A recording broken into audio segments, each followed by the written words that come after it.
Hello, welcome to Shameela's kitchen. నేను షమీల. ఈరోజు నేను ఎండునెత్తళ్ళు వెల్లుల్లిపాయలు అనే కూరనైతే చూపించబోతున్నానండి. ఈ కూర చేయడం చాలా ఈజీ అండి. నాన్ వెజ్ తినే వాళ్ళకైతే ఈ కూర ఒకసారి తింటే ఇంకా వదలరు. చాలా ఈజీ ప్రాసెస్లో ఎలా చేయాలో మొత్తం ఈ వీడియోలో చూసేద్దాం. దీని లుక్ చూసారా ఎంత టెంప్టింగ్గా ఉందో. అసలు వాసన అయితే అదిరిపోతుందండి. ఇంకా ఆలస్యం చేయకుండా ప్రాసెస్లోకి వెళ్ళిపోదాం. దీనికోసం ముందుగా ఎండునెత్తళ్ళని ఇలా క్లీన్ చేసి శుభ్రంగా తీసుకున్నాను. యాక్చువల్గా ఎండనెత్తళ్ళు చిన్నవి ఉంటాయి, పెద్దవి కూడా ఉంటాయి. చిన్నవి కొంచెం టేస్ట్ బాగా ఉంటాయి. నేను చిన్నవి తీసుకున్నాను. ఇప్పుడు ఇందులో కొంచెం వాటర్ వేసుకుని ఇవి మునిగేటట్టుగా వేసుకుని ఒక హాఫ్ అన్ అవర్ వరకు నానబెట్టుకుంటున్నాను. ఎక్కువసేపు కూడా నానబెట్టుకోవచ్చు, 3 అవర్స్ వరకు. నాకు టైం కొంచెం తక్కువ ఉంది కాబట్టి అరగంట నానబెట్టుకున్నానండి. అరగంట తర్వాత చూసారా, ఇలా చేత్తో కొంచెం ప్రెస్ చేస్తూ వీటిని శుభ్రంగా వాష్ చేసుకోవాలి. చూసారా, వీటిని రబ్ చేస్తూ ఇలా వాష్ చేస్తుంటే వాటర్ అంతా బ్లాక్గా అయిపోయింది. అంటే ఇవి ఎక్కడెక్కడో ఎండబెడతారు కదండి. ఇవి శుభ్రంగా ఇలా వాష్ చేసుకోవడం వలన ఇవి మట్టి అంతా ఈ స్టేజ్లోనే వచ్చేస్తుంది. దీన్ని ఇలా ఒక నెట్ దాంట్లో వేసుకుని దీన్నైతే బాగా వాష్ చేసుకుంటున్నాను. దీన్ని ఇలాగే సేమ్ ప్రాసెస్లో ఎక్కువ సార్లు వాటర్ వేసుకుని కడుగుతూ ఉండాలి. అంటే ఒక 5-6 సార్లన్నా కడగాలండి. ఎందుకంటే ఇందులో ఇసుక అది ఉంటుంది. అదంతా రావాలి అంటే ఎక్కువ సార్లు ఇట్లా నెట్ దాంట్లో వారుస్తూ క్లీన్ చేసుకోవాలి. ఇప్పుడు స్టవ్ మీద ఒక ప్యాన్ పెట్టుకుని అందులో కొంచెం ఆయిల్ని వేసుకున్నాను. ఆయిల్ వేడెక్కాక మనం క్లీన్ చేసి పెట్టుకున్న ఎండునెత్తళ్ళని అయితే అందులో వేసుకోవాలండి. ఇప్పుడు వీటిని మీడియం ఫ్లేమ్ మీద కాసేపు ఫ్రై చేసుకోవాలండి. ఇవన్నీ కూడా లైట్ రోజ్ కలర్ వచ్చే వరకు కూడా ఫ్రై చేసుకోవాలి. యాక్చువల్గా ఎండునెత్తళ్ళని కాదండి, ఎండు రొయ్యలు, ఎండు చేపలు వీటినైనా కూడా ఇలా ఫ్రై చేసి కూరలో వేస్తే నీసు వాసన అనేది రాదు. ఒక 5 మినిట్స్ ఫ్రై అయ్యాక చూసారా, ఇవన్నీ కూడా ఇలా గోల్డెన్ కలర్లోకి అయితే వచ్చేసాయండి. ఇప్పుడు వీటన్నిటినీ కూడా ఒక ప్లేట్లోకి అయితే తీసుకుందాము.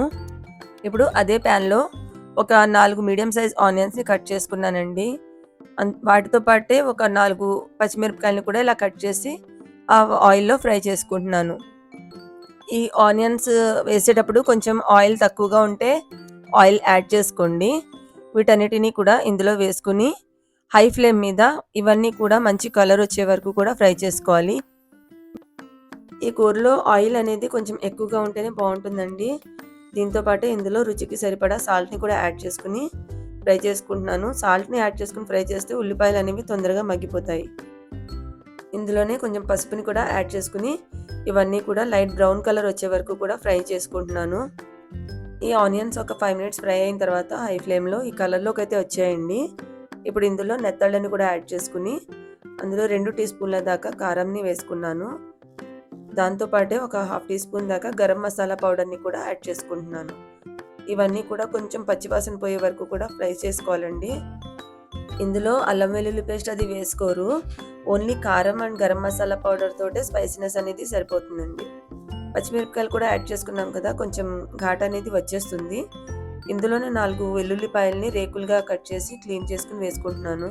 వెల్లుల్లిపాయలు ఎక్కువగా వేసుకుంటేనే టేస్ట్ అనేది బాగుంటుందండి. అండ్ హెల్త్కి కూడా వెల్లుల్లిపాయలు చాలా మంచిది. ఈ వింటర్ సీజన్లో వెల్లుల్లిపాయలు ఎక్కువగా తినడం చాలా మంచిదండి. వెల్లుల్లిపాయలు యాడ్ చేసిన తర్వాత ఒక 5 మినిట్స్ ఫ్రై చేసుకోవాలండి. ఆయిల్ అనేది ఇలా వదలాలి. సైడ్స్కి వచ్చింది చూసారా, ఈ స్టేజ్లో మనం వాటర్ని యాడ్ చేసుకుందాం. ఇందులో ఒక 1 గ్లాస్ వాటర్ దాకా వేసుకుంటున్నానండి నేను. బాలింత్రాలు ఉంటారు కదండి, డెలివరీ అయిన వాళ్ళకి కూడా ఈ కూర అనేది పెడతారు. చాలా మంచిది వాళ్ళకి కూడా. అంటే పచ్చం కూర అంటారు కదా, అలాగనమాట. ఇందులో కొంచెం ఎక్కువ వాటర్నే వేసుకోండి, ఎందుకంటే వెల్లుల్లిపాయలు అనేవి బాగా సాఫ్ట్గా అవ్వాలి కదా, అందుకని. ఇందులోనే కొంచెం కొత్తిమీరని కూడా యాడ్ చేసుకుంటున్నాను. ఇవన్నీ కూడా యాడ్ చేసుకున్న తర్వాత హై ఫ్లేమ్లో పెట్టి ఒక 10 నిమిషాల పాటు మూత పెట్టుకుని ఉడకబెట్టుకుందామండి. ఒక 10 నిమిషాల తర్వాత నీళ్ళు అనేవి ఇలా వచ్చాయండి. ఇంకా కొంచెం వాటర్ ఉన్నట్టుగా అనిపిస్తుంది నాకు, కాబట్టి ఒక 5 మినిట్స్ లో ఫ్లేమ్లో పెట్టి కుక్ చేసుకున్నాను.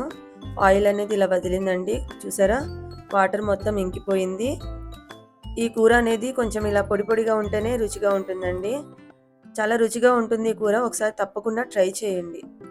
ఇప్పుడు దీన్ని ఒక సర్వింగ్ ప్లేట్లోకి అయితే తీసుకుంటున్నాను. మీకు ఈ వీడియో నచ్చితే తప్పకుండా ఒక లైక్ చేయండి. అలాగే నా ఛానల్ షమీలాస్ కిచెన్ని సబ్స్క్రైబ్ చేసుకోండి. నా వీడియోస్ మీకు ఎలా అనిపిస్తున్నాయో కామెంట్ చేసి చెప్పండి. అలాగే మీకు ఇంకా ఏమైనా రెసిపీస్ కావాలన్నా కూడా కామెంట్ చేసి చెప్పండి. అలాగే నా ఇన్‌స్టాగ్రామ్ అకౌంట్ షమీలాస్ కిచెన్‌ని కూడా ఫాలో చేయండి. మీ ఫ్రెండ్స్ అండ్ ఫ్యామిలీ మెంబర్స్ ఎవరైనా ఉంటే వాళ్ళకి నా వీడియోస్‌ని షేర్ చేయండి. Thank you for watching.